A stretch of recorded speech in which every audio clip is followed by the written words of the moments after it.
Now let me tell you what happens to the families. Let me tell you about the Potts story. This fella, we'll call him Claude Potts because that's his name. He's a real patriot, and he's just as tough. His wife is tougher than he is. I mean, she's just alligator with teeth that you can't believe. And Claude, about a year ago, he went in to buy registration for his car. And when he got in there, he asked them, well, now what do you want me to pay this with? And they said they wanted Federal Reserve notes, and he said, well, wait a minute, I don't think I can do that. And he brought up the money issue, and he qualified that money issue, and they went through the preliminaries, and finally he went to trial. Do you know how much money they wanted? 35 Federal Reserve notes.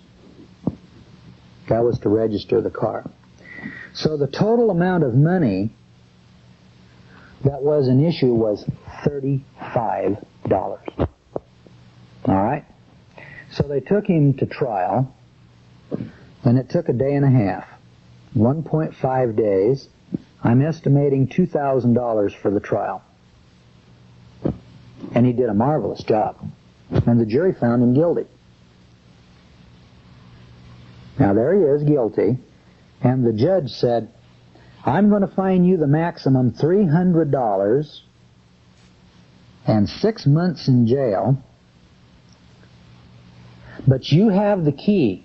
If at any time you will pay the $35 and register your car, I will suspend the $300 and the 6 months. And Claude, in his eloquent way, said, well, I don't think I can do that. And that judge just got real angry, and she sent him off to jail. Now remember, he's sitting out in jail, and he knows in his own mind, all I have to do is pay that $35 and register my car. And if I'll do that, then I won't have to stay in jail. On the 42nd day, a jailer came in and said, Potts, get your things and get out. You know, to this day, we don't know why they let him out. First of all, 42 days is an excessive number of days to put in jail over a $35 issue. Secondly, a $300 fine, which he never has paid,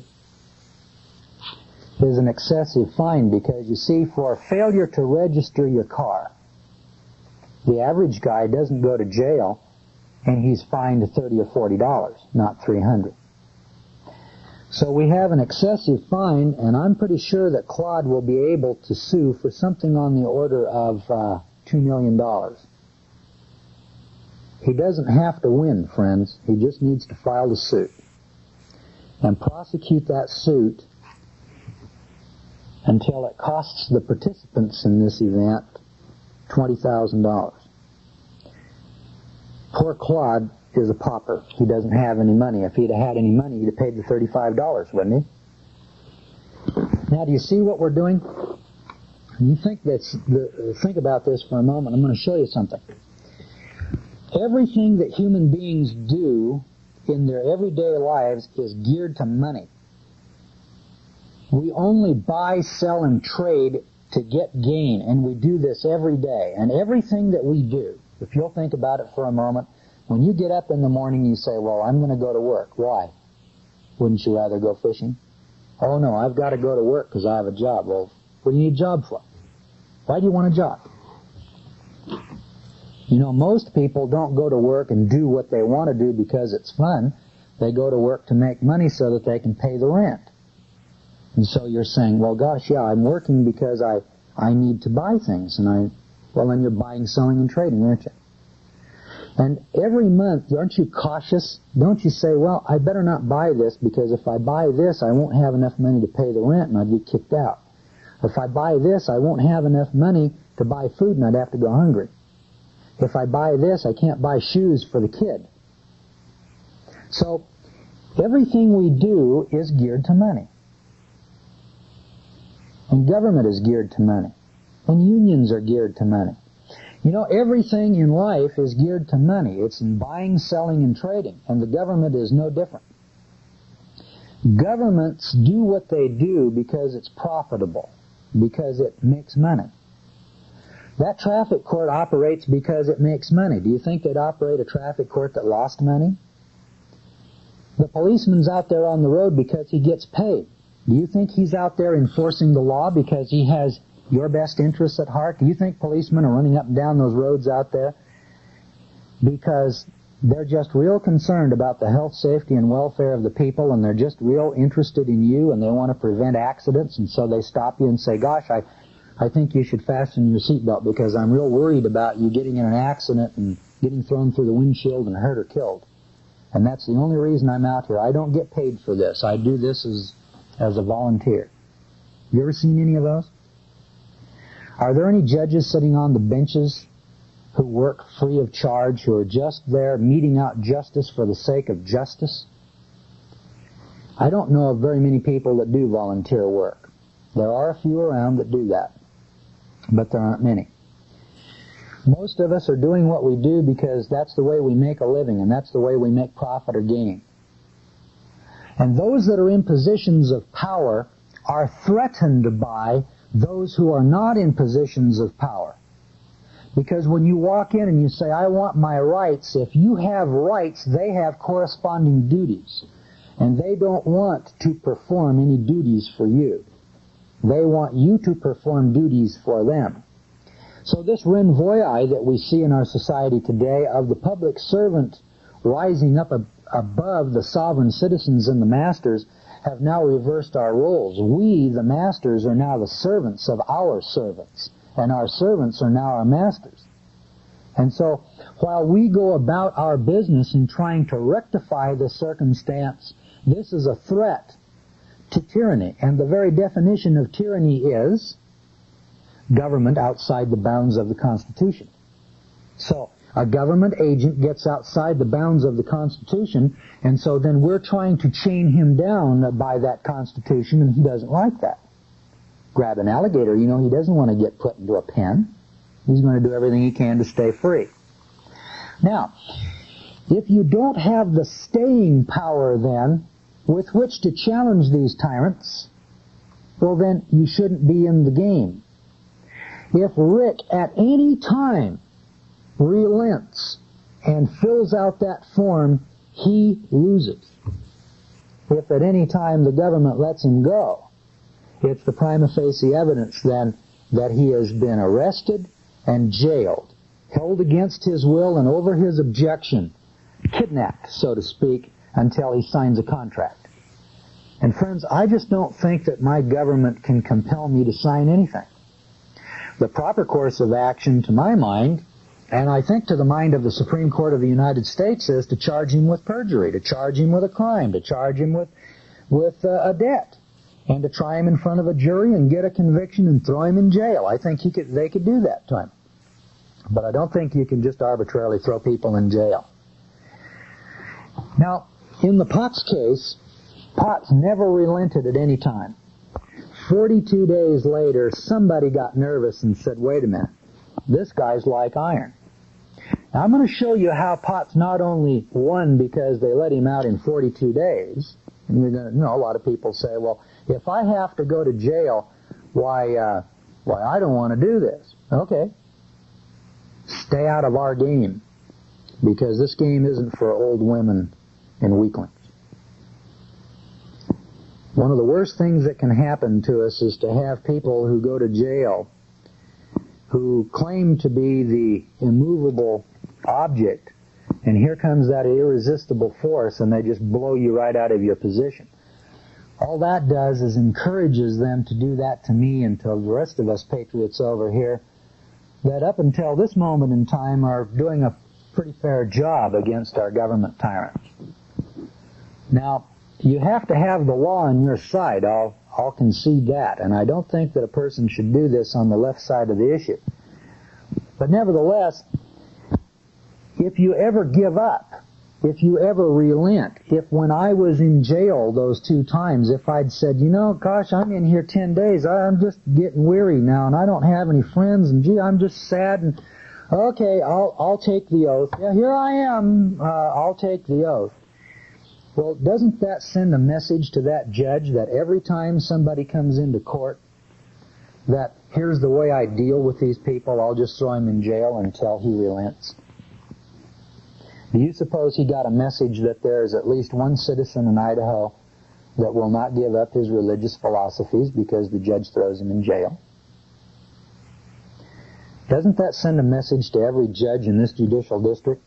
Because, I've been in court 3 or 4 times, and the very next time I went into court, there was something to do with testimony, and I said, yes, I'd like to testify.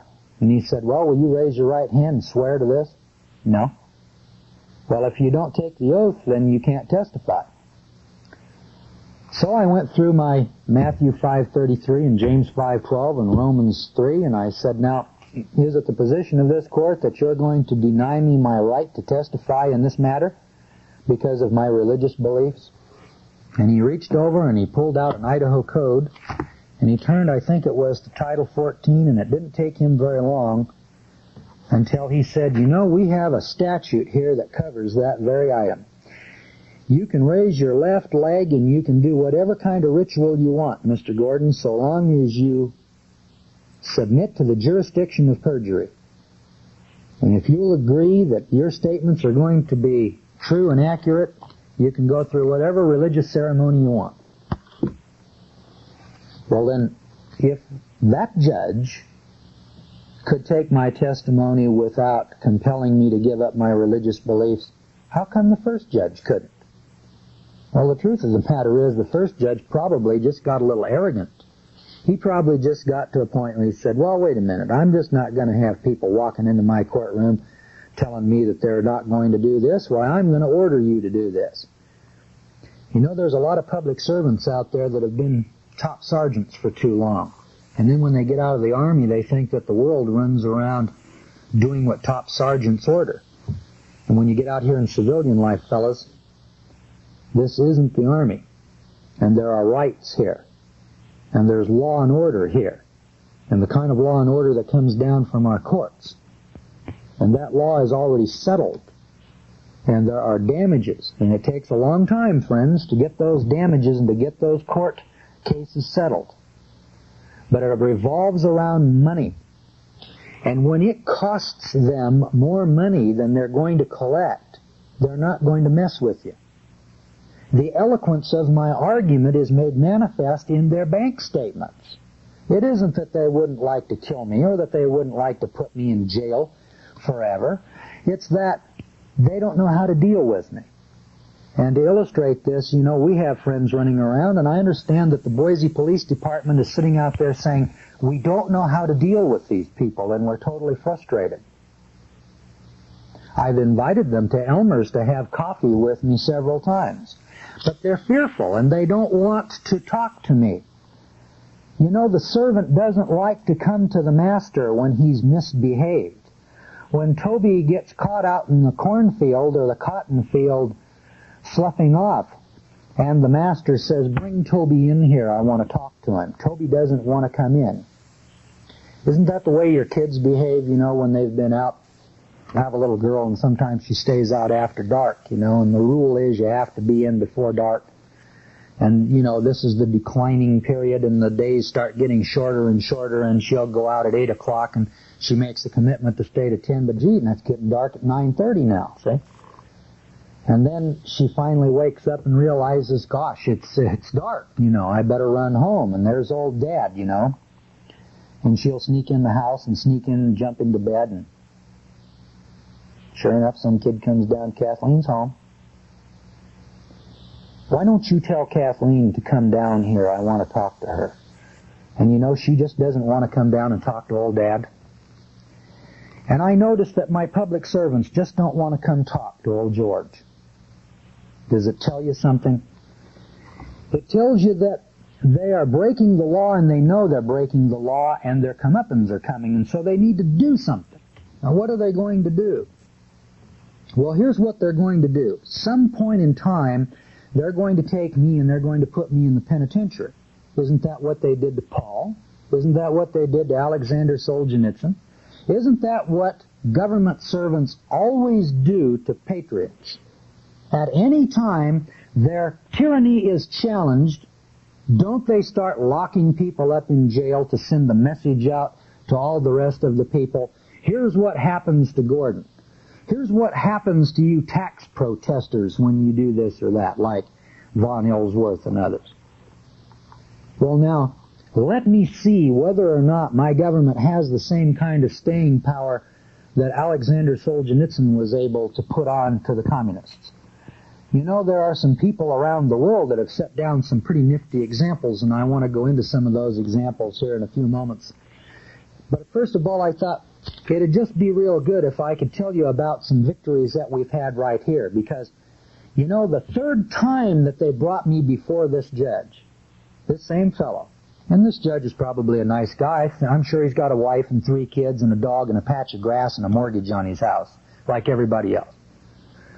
But by this time, you know, he's put me in jail once for 5 days and then a second time for 7 days, and the statute says you can only put me in jail for 5 days. Why did you put me in jail for 7? Now we come up the third time. And the third time I walked into court, and I was in my jail suit and my bright orange with the Ada County Sheriff's Office stamped across the back, in total humiliation, barefooted, and here's all these lawyers sitting in here, you know, kind of reminds you of the scribes and the Pharisees, see? And here I'm brought before the Sanhedrin, and he says, are you going to take the oath? I mean, this guy bore down on me like, if you don't take the oath today, I'm going to pull a gun out and shoot you right here on the courtroom floor. You know, this is the way he just come down with total intimidation, you know. Well, Mr. Gordon, are you ready to take the oath this time? Your Honor, how long will you continually torment me and punish me for my religious beliefs? That's the only statement I made. And I set the record in cement. He looked over at this lawyer and he said, can you proceed without the oath? And he said, well, we don't want to and we don't think it's right, Your Honor, but we, in this circumstance, we believe we will. And that's the day I won. Since then, I sued him for a nifty amount of money, and whether I win or lose is another matter. But there's one thing in Ada County, Idaho, that every judge knows and understands, and that is that when a citizen walks in the courtroom and says, no, I'm not going to take your oath, they know and understand that there's another way around it. That there is in this county, if this is the only county in the United States, let me tell you, friend, that in Ada County, Idaho, when you walk in a courtroom and say, gentlemen, I don't think I want to take an oath, but I'll be happy to answer your questions. They won't put you in jail, and they won't compel you to take the oath. Now, I've only done that for me. If you want that kind of freedom, then you're going to have to do that for you. But I'm prepared to argue that position to the Supreme Court of the United States. I do not believe that you can lock a man up because of his religious beliefs, and I don't think you can make a man go into court and tell lies and commit perjury. I don't think you can make a man testify against himself. Now you're going to say, well, gosh, doesn't that kind of brand you in some way? Doesn't everybody say, hey, liar, hey, you can't believe anything Gordon tells you because he's a pathological liar. Let me ask you a question. Are you going to sit there and watch me over your boob tube and tell me that you've never told a lie in your entire life? For those of you who can say, I have never told a lie, let me reiterate for you these words, wherein it says, let God be true, but every man a liar. While I can't speak for you, God Almighty says every man is a liar, and I'm simply going by what He said. I don't know you personally, but I'll just bet that sometime in your life you told a lie.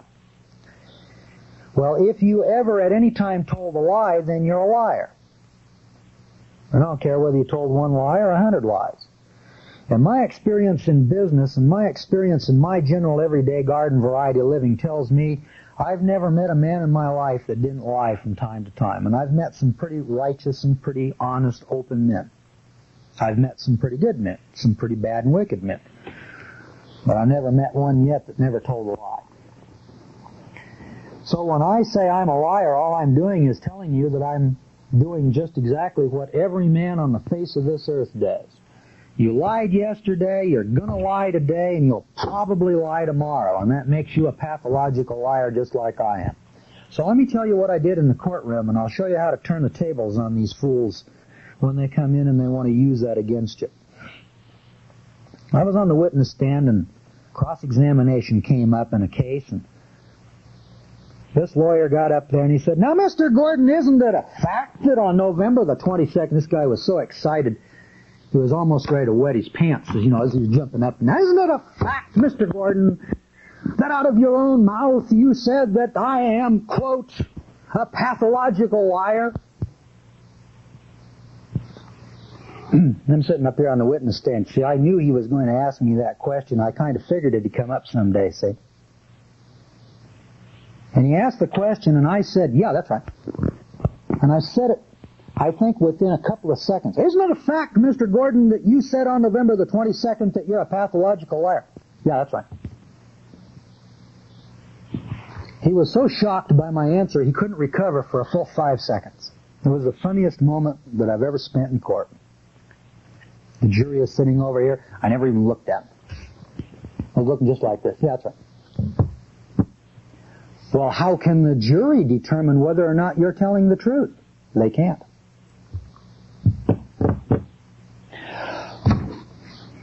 God, now he's just frustrated.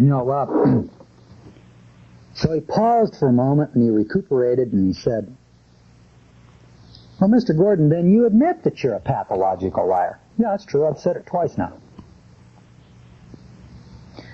"Well, then how can the jury believe your testimony here today? What indicia are they going to use when they listen to the words that come out of your mouth to determine whether or not you're telling the truth or lying?" "Thank you, Mr. Jones. I'm glad you asked me that question." So I reached over and I started preaching this guy a sermon, see? Gosh, he didn't like anything he was hearing. And after about 10 minutes, he interrupted me, and I was telling him about Matthew 5:33 and Romans, and just going through, and there's 25 other scriptures in here, and I'm just kind of going through and just having a good time. He said, "Well, I think we've heard enough, Mr. Gordon. I think you've answered my question." I said, "Wait a minute, I object. I'm on the stand and I'm representing myself. I object, Your Honor. This man asked me a question plainly, and I told him the answer plainly. And it is such a derogatory answer that it requires rebuttal and explanation, or else the jury will come up with a wrong impression of me." And the judge leaned over with judges can't grin, but you can just tell by the twinkle in his eye and the half grin, I've actually had judges have to put their hands over their mouth in the courtroom to keep from laughing. Because you see, a judge isn't supposed to do that. And court gets to be very humorous. Like I said, if you're not having fun, you're not doing it right. And so the judge leans over and he says, "Well, Mr. Jones, I believe you did ask the question. And Mr. Gordon does have a right to rebuttal." "Thank you, Your Honor." And 35 minutes later, I finished. And 35 minutes later was at 5:30. And these guys, he asked me the question at 5 minutes to 5. And they wanted to quit at 5. Well, you know what I say to people like that? If you didn't want to know the answer, then why did you ask me that question? You asked me plainly, mister, and I told you plainly. Did I stutter? That's the way I come across, and that's the way I do it when I'm in the courtroom. Now, I went on in that case. Ultimately, the jury found me, well, they didn't find me guilty. They found I was the plaintiff in that case, and that case is still in appeal. Let me show you, based upon that case, another victory. My government said, "Well, this guy Gordon's running around on the streets out here, and he doesn't have license plates on his car. What are we going to do? We've got to terrorize him in some way, because you see, if he can get away with that, he'll tell his friends, and pretty soon everybody will be doing that." I don't believe that's true, but that's their thinking. And so they took my car away from me, for safekeeping, of course. So my government took my car without due process of law. They didn't take it for evidence. And I sued them. And we went to court, and the last I heard, the bill was $6,800 in court costs and attorney's fees that the defendants had to pay. Let me ask you, what do you think a 1965 Chevrolet automobile is worth?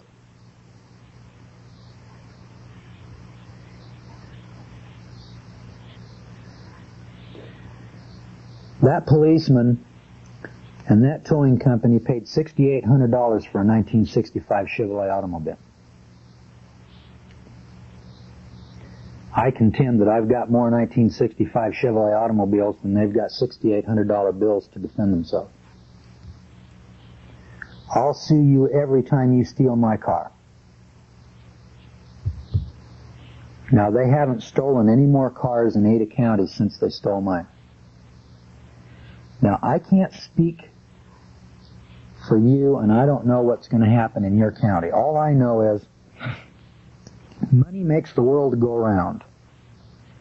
And I don't think that the policemen in Boise, Idaho want to steal any more of my cars, because I think I've demonstrated to them, one, that I've got a lot of those 1965 Chevrolet automobiles, and number two, I know how to file an action in court, and I know how to keep you in there for 3 days defending yourself.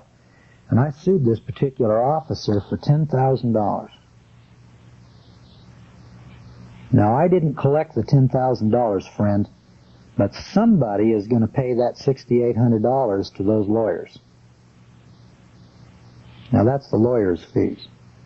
2 lawyers, and their total bill was $6,800, and they wanted me to pay it. Good luck, fellas. It's going to be a cold day in hell before you get $6,800 out of me. Now, I'm going to call that a defeat until I finally adjudicate that case in the Supreme Court in Washington, D.C. When the Supreme Court finally tells me we're not going to listen to your issue, I'm going to qualify that case, which I call the Trover case, as a loss. But it's going to be the most expensive victory that those boys ever accrued to themselves. Wouldn't you agree? I'll call it a loss, but it's going to be an expensive victory. Remember the story I told you about the young fellow that came up and poked me in the arm, and I turned around and I punched him in the nose, and he just beat the hell out of me. Came back the next day and he did the same thing and asked me if I'd learned anything or if I'd had enough, and I decked him again. And he beat the hell out of me again the second time. But you know, the third time, he never did, for the rest of the time I was in that school, ever come to me and ask me anything. And my daddy always told me, he said, son, anytime you get into a beef, always draw blood. Don't ever leave that fight without drawing blood, because if you don't, they'll always be back on you again and again and again. And the second thing he said, you know, you can get away with anything once. And so my philosophy is don't ever do it twice, and don't ever let them get away without drawing blood. Now, there's 2 more rules for you to keep in mind. Now, as long as Mitchell is in jail, his issue, his damage, continues to grow. If at any time he gives up, he's going to lose. Now, let me illustrate another way to lose. I sued these boys for $700,000. Remember I told you that heads I win $700,000, and tails you guys lose $20,000, and I'm going to let this cameraman in here flip the coin because I don't want to appear to be unfair. Now remember, the issue was 12 days in jail. They put me in jail for 12 days. I still have my same religious beliefs. I haven't changed a thing. That's right. I haven't changed a thing.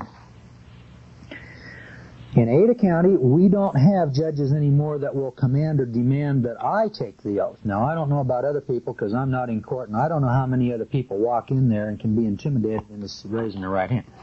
And I'm not even saying that's wrong. I don't care if people raise their right hand, swear an oath. I'm not going to do that. I haven't done it, They're not compelling me to do it. I think I've won a pretty significant victory there. But now watch what happens. I sue them. I might lose. You know that? You know, ultimately, the Supreme Court of the United States might say, yeah, we think that we're not going to listen to this issue. We think the judge was in the right. I don't think they'll rule that way. Let's suppose they do. What do you think that judge will do if I come back into his court again? Do you think he'd make me swear an oath? Because you know I'll turn right around and sue him again, won't I? And he'll have to go through it again. You know, I know he can beat me up and I know he can put me in jail for 12 days, but every time he does that, I'm going to draw blood. And his common sense, one of these days, I don't know if it's the first time, the 10th time, the 30th time, sometime between 1 and 100 times. Between 1 and 100 of those $700,000 lawsuits, between 1 and 100 of those $20,000 defenses, he's going to sit down and he's going to say, you know, fighting with that guy, even though I can beat him every time I go into combat with him, I get hurt so bad, I just don't want to fight with that guy anymore. And if that's what it takes to win, then that's what they're always going to be faced with when they deal with me. There was a time when I was happy to spend $300 and pay the fine and plead guilty. That was with Mr. Jim over at the EPA at Atlantis. Today, I won't do that. Today, that $300 that they passed up and that guilty plea has turned into, in this one case alone, I think they're going to spend around $20,000 defending it. And I'm still not going to take the oath. That's right. Still not going to take the oath. I'm not going to serve your gods, and I am not going to submit to your tyranny. Now, I went into court to a deposition over this very same case, over this thing of swearing an oath. And so, they've got 5 of the most prestigious law firms in Boise, Idaho. This is the Sanhedrin here in Boise. And they wanted me to come in and give them a deposition, and of course, pursuant to the rules, I have to do that. And so I bundled up all of my records and all of my files, you know, carry them all right here. I think I walked in there with about 3 pieces of paper. Yeah, I'm ready. Here am I. What do you want me to tell you? They wanted all my tax returns for the last 5 years and all my school records and everything that I had. Right here. Got them all. And this fellow sat there and he opened the proceedings very eloquently and he said, now, Mr. Gordon, pursuant to Rule 37 of the Federal Rules of Civil Procedure, the reporter will administer the oath. And she jumped up and she said, Mr. Gordon, will you rise?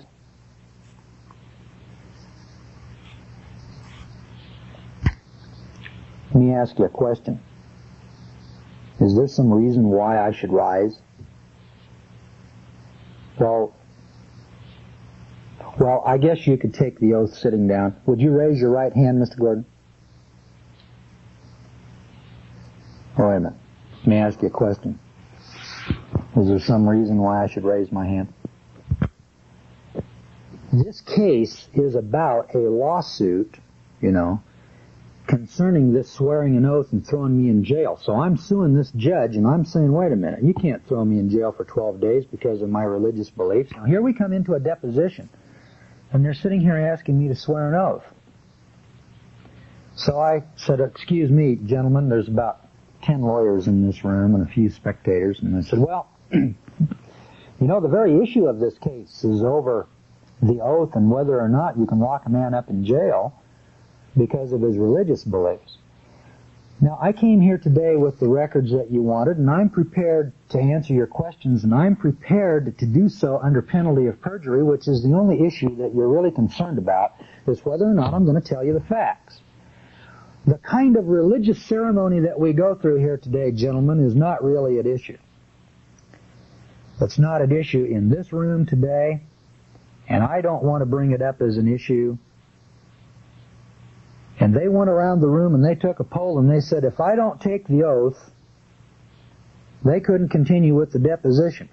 And so lawyer number one over here, Pharisee number one, says, Mr. Gordon, do you understand the jeopardy that you're placing yourself in? That this case could be dismissed pursuant to Rule 43 because you've refused to testify here today and blah, blah, blah. He went on for about 2 minutes. And while he was going on, I took notes. Refused to testify. Refused to take the oath. There always comes a point in time when the man has to shut up. And I was sitting over here taking notes, and there came a pause, and I said, oh, are you finished, sir? Yes. Okay. First of all, let me address the issue of refusing to testify. Let us set the record straight. I'm here today with all of the records and all of the files that you have demanded, and I am prepared to testify today. Number 2.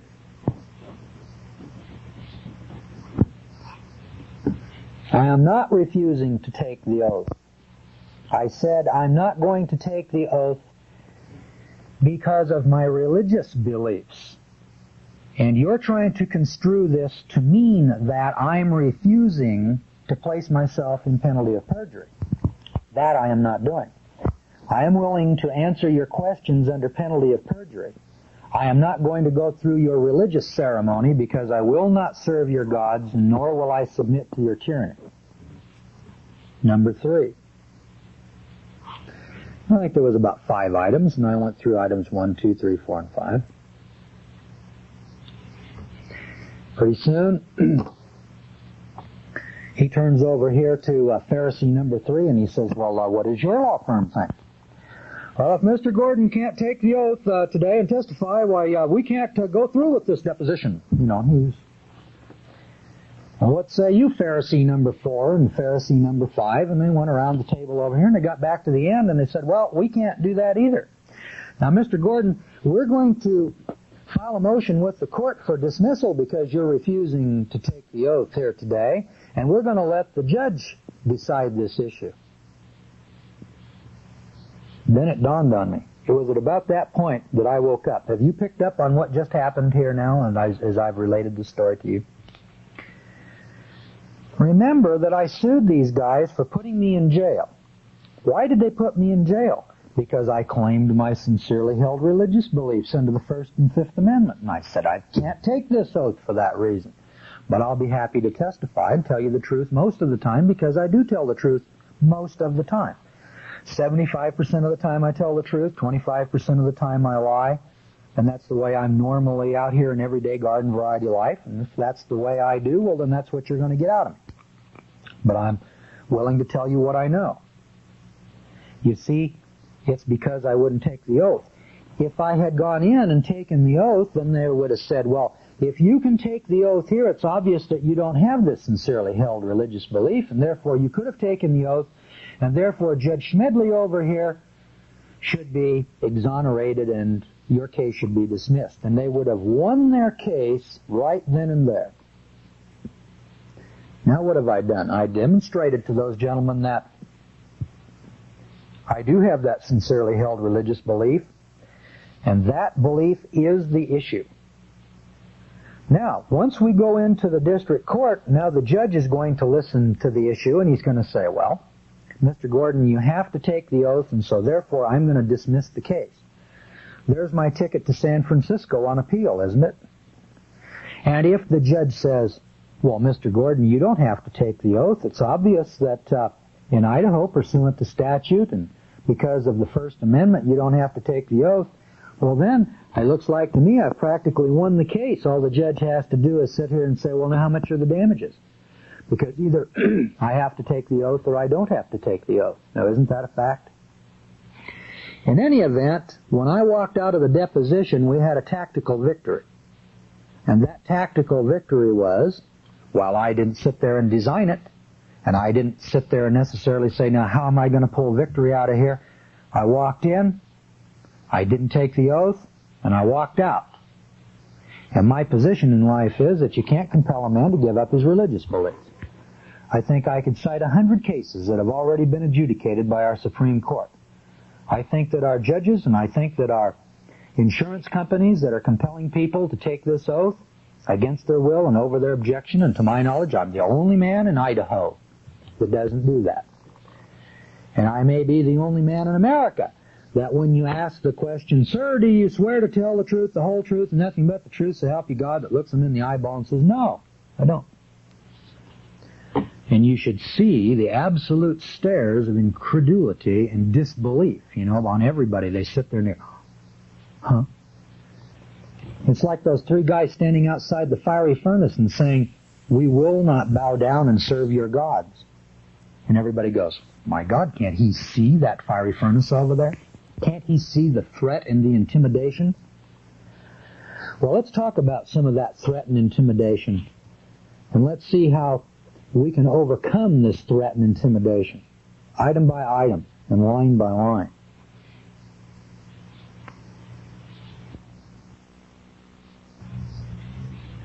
One of the things that I've always believed in is trying to learn from history.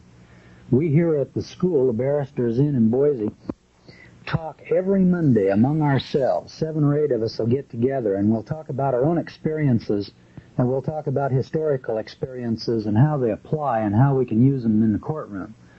We'll take a case from a Claude Potts or a Rick or a Bob or a George, and we'll discuss it and we'll talk about it. And before we go to sentencing and before we go into the courtroom, we'll talk strategy and we'll get ideas. Some of the ideas and some of the things that we've learned over a period of time, probably you've heard of yourself and maybe you just haven't thought about them recently. Let me give you an illustration. You remember a fellow named Sergeant York? There was a movie made about a Sergeant York who came from Tennessee. I think he was a farmer or something down there, and he went into the army and he went over to Germany. And while he was there, whether they were fighting in France or Germany, I don't remember, but he captured 100 of the enemy. Now, there was something about that particular man that was different and unique than it was with the Germans that he captured or with his fellows out in the field, because not everyone captures 100 Germans. And I know you may say, well, not everybody can. Well, can you capture or kill 20 or 30 of the enemy, or 10 or 15? I know here in Boise we have a real problem with our police because it takes 5 Boise policemen to give a ticket to a housewife from Cuna. We are dealing with such incredible cowardice in Boise that it's frightening. I've never witnessed such cowardice in all of my life and never thought that I ever would. And 2 illustrations of that was with one of our secretaries down at the school, who, when she demanded probable cause, a Fourth Amendment warrant, and an attorney or a lawyer or counsel present, this policeman called in several more cars, and there was a total of 7 policemen who drug her from her car, arrested her, handcuffed her, and hauled her off to jail. Now, I don't know how many policemen it takes to arrest a housewife, but how many do you suppose it would take to arrest a bank robber or a real criminal or somebody that was serious and had a gun and said, wait a minute, I'm not going to submit to this? I've known of 2 or 3 instances where they've called 2 or 3 cars out and there have been 5 policemen there to give me a ticket. And I sit here and I wonder to myself, my God, Dad, what is it about these men that make them so fearful of an ordinary housewife or an average ordinary citizen?